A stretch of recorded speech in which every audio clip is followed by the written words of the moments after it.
কিসের তো চেঁচাছ? ঘরে সাপ ঢুকেছে নাকি? না গো, সাপ ঢুকে নাই।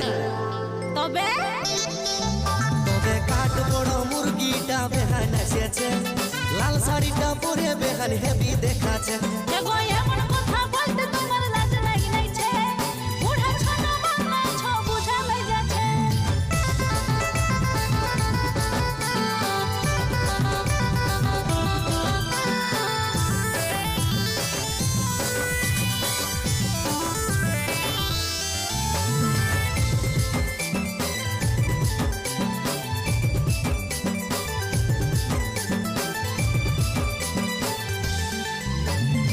স্কুটি গাড়িতে যাবে আইলো ভোট ভোটায়, চাকরি পাইয়ে বেহানারও গেলছে বেশি মোটা। যে